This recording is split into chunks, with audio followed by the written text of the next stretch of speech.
नमस्ते, स्वागत है आपका Tanishka Educare education and learning academy में एक बार फिर से दोस्तों। सिर्फ दो ही ऑब्जेक्टिव हमारे एकेडमी के, एजुकेशन, लर्निंग और उसका एप्लीकेशन। ये सिर्फ एजुकेशनल पर्पस के लिए है। मेरा नाम है अमित संतवानी। इस वीडियो में हम देखेंगे अगर आपको स्टॉक मार्केट में करियर बनाना है तो आपको कौन से सर्टिफिकेशंस करने चाहिए वाया NISM। आपको रिसर्च एनालिस्ट बनना है या इन्वेस्टमेंट एडवाइजर बनना है या ट्रेजरर बनना है या कमोडिटी में कुछ करना है या करेंसी में कुछ करना है, कौन सी क्वालिफिकेशन होना जरूरी है आपके पास अगर आपको सर्टिफिकेशन करना है NISM के थ्रू। ऐसे बहुत सारे सवालों के जवाब इस वीडियो के माध्यम से हम देखेंगे। जुड़े रहिए मेरे साथ।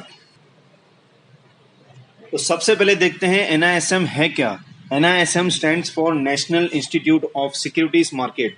सेबी का ये एजुकेशन इनिशिएटिव है। NISM एक एकेडमी है जो सेबी ने कहा है अगर आपको कोई भी मार्केट में एक डेजिग्नेशन चाहिए, जैसे एक एनालिस्ट का या इन्वेस्टमेंट एडवाइजर का या म्यूचुअल फंड डिस्ट्रीब्यूटर का, तो आपको ये पर्टिकुलर एग्जाम देने की ज़रूरत है।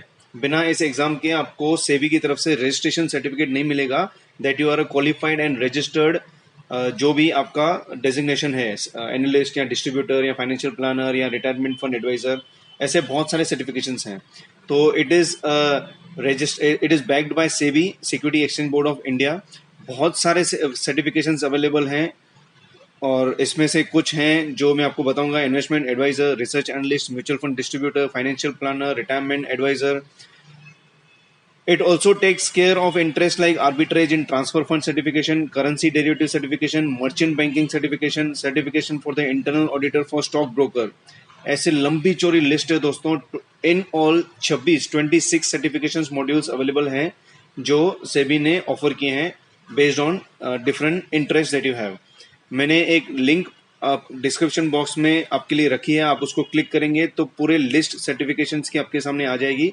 Based on your interest and choice you can select कौन सा सर्टिफिकेशन आपको करना है। इस वीडियो में हम ब्रॉडली देखेंगे दो certifications, investment adviser and research analyst. ये दोनों बहुत ही क्लोजली रिलेटेड है। इसकी वजह से ये जो कंफ्यूजन है कि हमें कौन सा एग्जामिनेशन करना चाहिए, इस वीडियो के थ्रू ये कंफ्यूजन दूर हो जाएगी। तो देखते हैं क्या कंफ्यूजन है, क्या सिमिलरिटीज है और क्या दोनों के बेनिफिट्स हैं, क्या डिफरेंस है। आपको ये वीडियो के थ्रू मालूम पड़ जाएगा कि आपको किस में रुचि है तो आप कौन सा सर्टिफिकेशन ले बेस्ड ऑन योर इंटरेस्ट। तो investment adviser, research analyst, investor adviser, अगर आपको ये सर्टिफिकेशन करना है तो आपको एग्जाम देने होंगे NISM series 10A and 10B। ये दो लेवल के सीरीज हैं, एक है लेवल 1 10A, लेवल 2 10B। इसमें आपको फीस भरनी पड़ेगी 1500 पर एग्जाम, मतलब 1500 for 10A and 1500 for 10B। Validity 3 years पर एग्जामिनेशन पर सर्टिफिकेशन। इसमें आपको सिर्फ सॉफ्ट कॉपी मिलेगी स्टडी मटेरियल के लिए, हार्ड कॉपी नहीं मिलेगी स्टडी मटेरियल के लिए। ये 1500 में पर सर्टिफिकेशन का जो कॉस्ट है उसमें आपको सिर्फ सॉफ्ट कॉपी ईमेल के थ्रू आएगी, PDF फाइल जो आप प्रिंट ले सकते हैं अगर आपको हार्ड कॉपी चाहिए। उसका दूसरा अल्टरनेटिव ये है कि अगर आपको हार्ड कॉपी बुक चाहिए तो आपको taxman.com, ये एक वेबसाइट है जो NISM के साथ जुड़ी हुई है। वहाँ पे जाइए, आपका कोर्स सेलेक्ट कीजिए और वहाँ पे ऑर्डर कीजिए। 400 to 450 के अराउंड आपको पेमेंट करना है वहाँ पे ऑनलाइन, और आपका ये जो हार्ड कॉपी बुक है वो आपके घर पे या आपके बताए हुए एड्रेस पे एक हफ्ते के अंदर पहुंच जाएगा। एक डायरेक्ट लिंक मैंने डिस्क्रिप्शन बॉक्स में दी है, जहाँ पे आप क्लिक करेंगे तो taxman.com की पूरी लिस्ट आ जाएगी बुक्स की। आप उसमें से बुक सेलेक्ट कीजिए और ऑर्डर कीजिए। आपको नियरेस्ट सेंटर ढूंढना पड़ेगा NISM का जो उनके साथ जुड़े हुए हैं। 2 घंटे का पेपर रहता है। नेगेटिव मार्किंग रहेगी, it's marking, it's not marketing, I am sorry. Negative marking रहेगी 25% की। Passing is 60% out of 100। तो बहुत ही सिंपल स्ट्रक्चर है, कोई ऐसा अजीब नहीं है। ये हम लोग ने बहुत एग्जाम दिए भी हैं। रिसर्च एनालिस्ट के लिए आपको जो एग्जाम देना है उसका नाम है NISM series 15 research analyst certification examination. उसका फीस भी सेम है 1500 पर एग्जाम। इसका सिर्फ एक ही एग्जाम है। इसकी वैलिडिटी भी सेम 3 इयर्स है। सिर्फ सॉफ्ट कॉपी मिलेगी। अगर हार्ड कॉपी ऑर्डर करनी है तो डायरेक्ट लिंक को क्लिक कीजिए, डिस्क्रिप्शन बॉक्स में है, आप वहां से ऑर्डर कर सकते हैं। अब आते हैं CPE पे। CPE is nothing but continuation of programme examination. अब इसका मतलब क्या होता है? अब एग्जाम्पल आपने 10A एग्जाम दिया, 10B एग्जाम दिया या फिर 15 एग्जाम दिया, सीरीज 15, और आपका वो एक्सपायरी होने वाला है 6 मंथ्स में या 1 ईयर में, 2 साल हो गए हैं, 3 साल आने को 3 साल होने को है।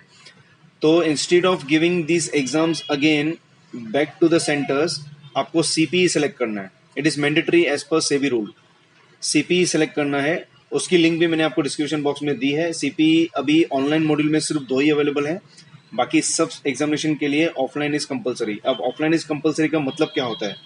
ऑफलाइन इज कंपलसरी का मतलब है कि आपको बताए हुए सेंटर पे, नियरेस्ट सेंटर पे आपको उनको फोन करके बताना है कि मेरा सर्टिफिकेट जो है वो एक्सपायर होने वाला है इन कमिंग 3 मंथ्स या 6 मंथ्स या 1 ईयर, तो आपको वो कंटिन्यूशन के लिए सीपीई में अप्लाई करना है।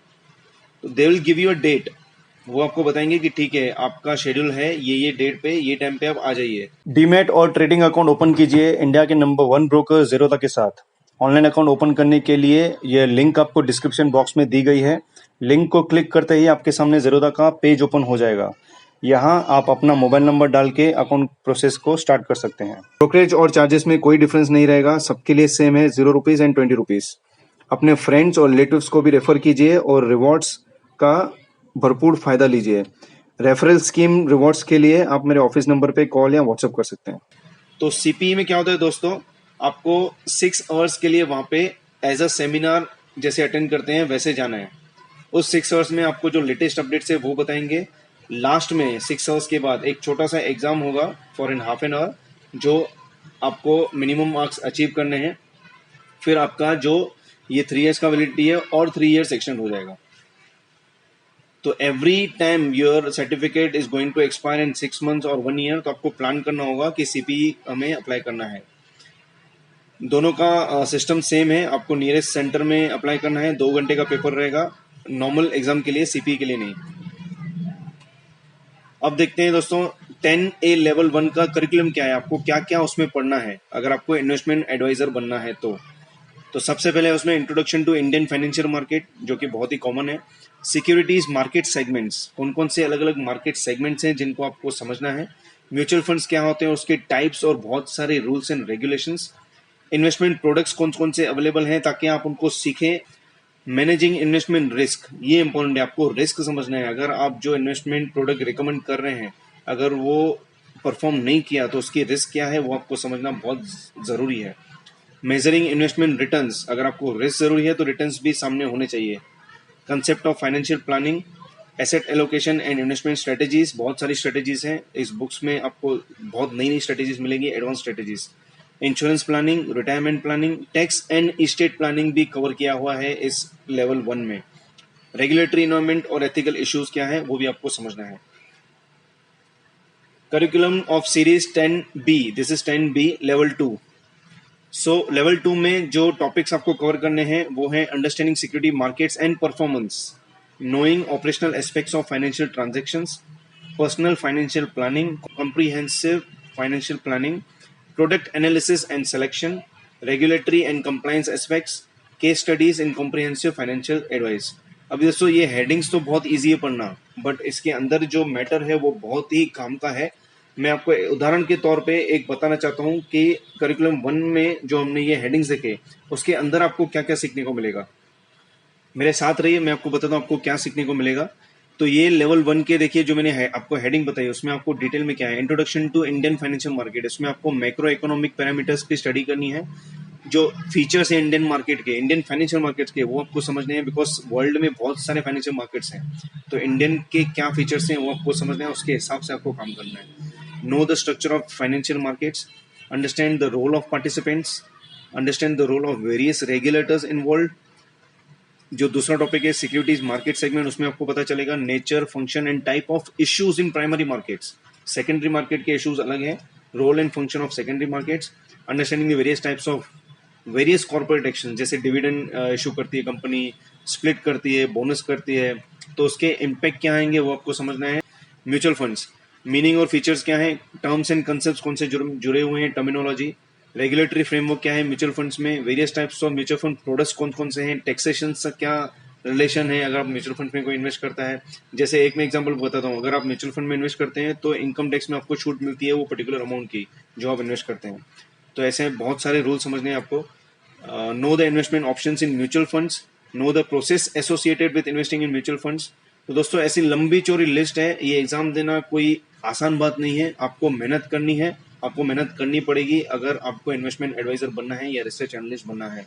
मेहनत करेंगे, ये सब चीजें समझेंगे तो ही ऐसा होगा कि आप काबिल बनेंगे किसी और को समझाने के लिए या किसी और को रिकमेंड करने के लिए कि आपको क्या करना चाहिए based on their goal and targets of life.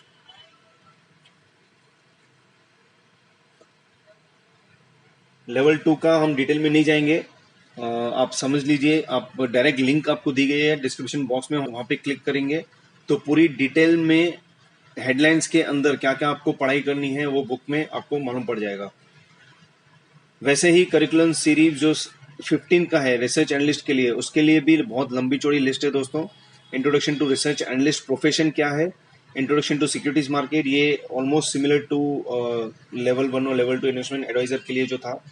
Terminology in equity and debt markets और इक्विटी में कौन सी टर्मिनोलॉजी यूज होती है, the financial jargons, the financial words. Economic analysis करना बहुत जरूरी है, इंडस्ट्री एनालिसिस करना, सेक्टोरल एनालिसिस करना, company analysis, qualitative, quantitative, fundamental, corporate actions का क्या इम्पैक्ट है, उसका क्या प्राइस पे इम्पैक्ट आएगा, fundamental of risk and return, quality of a good research report. आप अगर रिपोर्ट पब्लिश करते हैं तो उसकी क्या क्वालिटीज होनी चाहिए, क्या रूल्स हैं जो आपको सामने रिसर्च में पब्लिश करने हैं, वो इंपॉर्टेंट है। Legal and regulatory environment and annexure में आपको केस स्टडीज दी जाएंगी। इस पार्ट में दोस्तों इतना ही, हम अगले पार्ट में देखेंगे उसके बेनिफिट्स क्या है अगर आपको सर्टिफिकेशन मिलता है, दोनों के डिफरेंस क्या है, investment adviser versus research analyst, आपको कौन सा सिलेक्ट करना है आपकी रुचि के हिसाब से, क्वालिफिकेशंस कौन सी जरूरी है जो आपने की है ताकि आप एलिजिबल हो ये एग्जाम देने के लिए, ये सर्टिफिकेशन को हासिल करने के लिए। रजिस्ट्रेशन प्रोसेस क्या है, आप फाइनली समझो आपने सर्टिफिकेशन दे दिया तो सेबी के पास रजिस्ट्रेशन कैसे करें ताकि आपको एक रजिस्ट्रेशन नंबर मिले, that you are now a research analyst और research investment adviser. And finally how to get started, मैं आपको वो भी बताऊंगा। और हमें जिम्मेदार बनना है दोस्तों, हमें ख्याल रखना है अपने अर्थ का, अपनी धरती माँ का, अपने आसपास सफाई बनाए रखें। हमें यह ध्यान रखना है कि जाने या अनजाने में अपने वातावरण को प्रदूषित ना करें, यह हमारी जिम्मेदारी है, हमारा कर्तव्य है। So be responsible, be safe, be clean.